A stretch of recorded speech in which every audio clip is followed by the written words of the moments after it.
তোমরা তো সবাই জানোই এখন চারিদিকে কি চলছে, আরজিকার কলেজের যে ঘটনা ঘটেছিল, আর নতুন করে কিছু বলবো না। মানে আমরা কোথায় বাস করছি একবার শুধু চিন্তা করো। মানে 2024 সালে আমরা বাস করে মানে এইসব দেখতে হচ্ছে। আমি হঠাৎ আজকে ফেসবুক স্ক্রোল করতে করতে একটা আমার কাছে অডিও এলো, অডিওটা তোমরাও শোনো। এটা হচ্ছে ভিতরে এই যে হসপিটালে বসে থাকতে পারছি না, আমাদের সব ডাক্তাররা সবাই খুব ডিস্টার্বড। আজকে তো ওপিডি বন্ধ রাখা হয়েছে।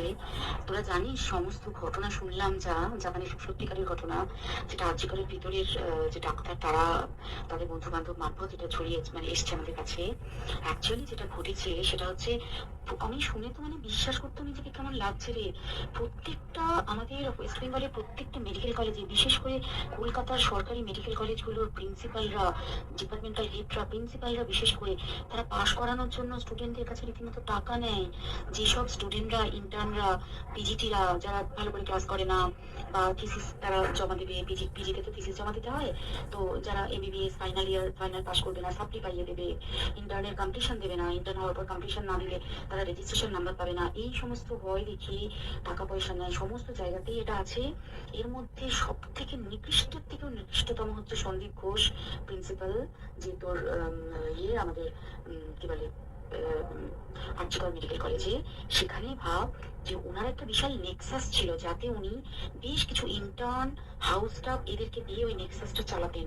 তারা ওখানে একটা সেক্স র্যাকেট চালাতো, তারা একটা ড্রাগ র্যাকেট চালাতো। ড্রাগ র্যাকেট মানে ওই যে ওটাতে বলেছে না, ড্রাগ মানে শুধু হেরোইন আর ব্রাউন সুগারের ড্রাগ খাওয়া বা মদ খাওয়া নয়।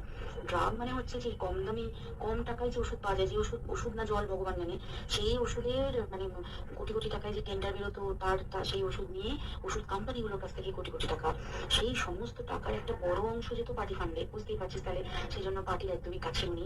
পার্টি মানে একদম খুদ মানে ওপর লেভেলের একদম আসল জায়গার কাছে। তো এবার উনি এই যে নেক্সাসটা চালাতেন, তাতে রীতিমতো কোন ইন্টার্নকে উনি পাশ করাবেন, কোন পিজিটিকে উনি থিসিস কমপ্লিট করাবেন, সেগুলো সব ভয় দেখিয়ে টাকা নিতেন। আর তার হয়ে কাজ করতো ওই ইন্টার্ন হাউস স্টাফের একটা পুরো বড় নেক্সাস।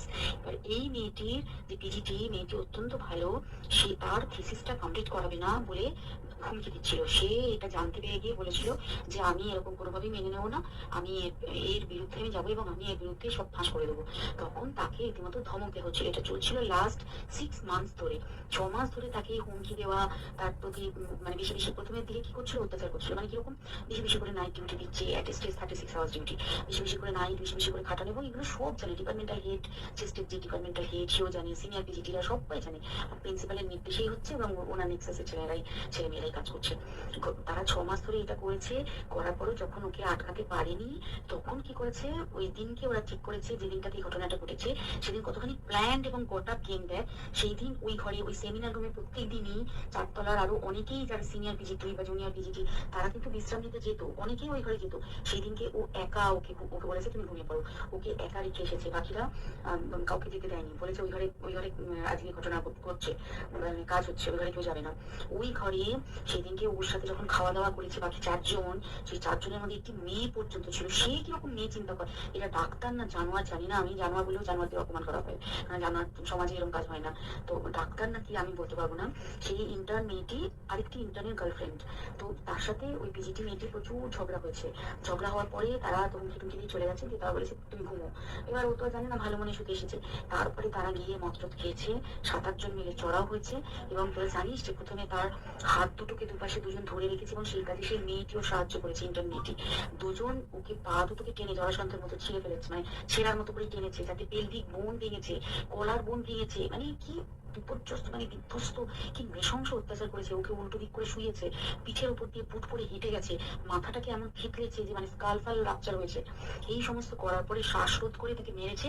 মেরে তারপরে আরো যেটা আরো ভয়ঙ্কর, যে একটা মৃত মানুষকে মিনিমাম ডিগনিটি দিতে জানে না, তারা নিচে এসে দেখেছে ওই সঞ্জয় তখন বসে মদ খাচ্ছিল অন্য আর গ্রুপ ডিস্টার্বদের সাথে।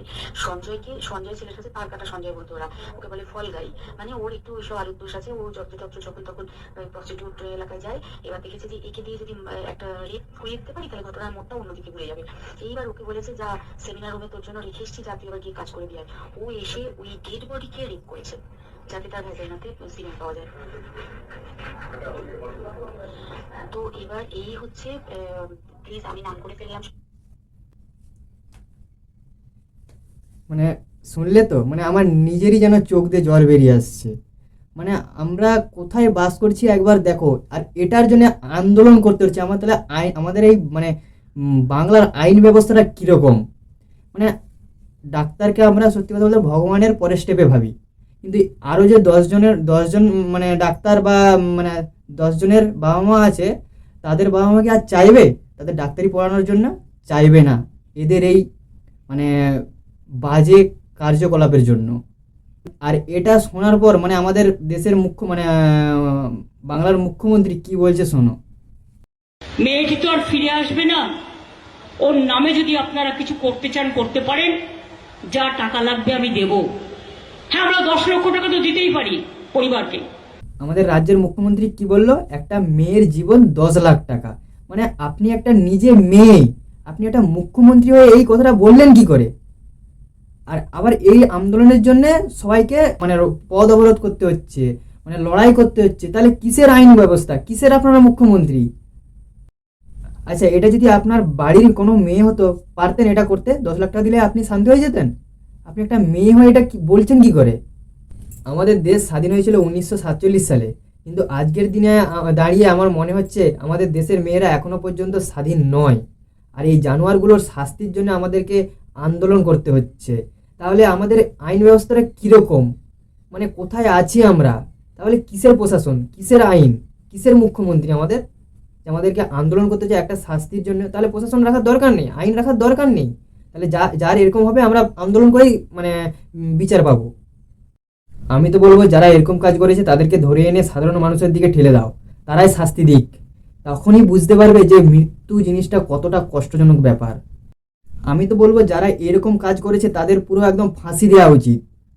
তোমরা শুধু ভাবছো যে ধরো এই ঘটনাটা হচ্ছে মানে প্রচুর ভাইরাল হয়েছে বলে তোমরা জানতে পেরেছো, এরকম ঘটনা প্রতিদিন হয়তো 100 মেয়ের হচ্ছে এরকম ঘটনা, কিন্তু আমরা জানতে পারছি না। শুধু শুধু এটা অনেক ভাইরাল হয়েছে, মানে বাজেভাবে তাকে মারা হয়েছে বলে আমরা এটা জানতে পারছি। এরকম ঘটনা প্রতিদিনই ঘটছে। মানে শুধু চিন্তা করো আমরা কোন রাজ্যে বাস করি। আমাকে একজন আমাকে বলছে, একটা মেয়ে যে আমাকে বলছে যে দাদা, যখন তাদের এইচএস শেষ হওয়ার পর আমাকে বলছে যে দাদা অনার্সে ভর্তি হবো না মেডিকেলে বা নার্সিং করবো। আমি তাকে বলছি যে না, নার্সিংয়ে যাওনি, তুমি হচ্ছে এতে যাও, অনার্সেই ভর্তি হও। সে তখন বলছে কেন? আমি তখন তাকে বলছি আমার একটা ওরকম বান্ধবী, সে হচ্ছে ওরকম নার্সিং করতো। মানে সে আমাকে বলছে ভাই, মানে এত বাজেভাবে টর্চার হয়, আমি সেখানে থাকতে পারলাম না, চলে এলাম বাড়ি। মানে এরকম ঘটনা হয় সেখানে।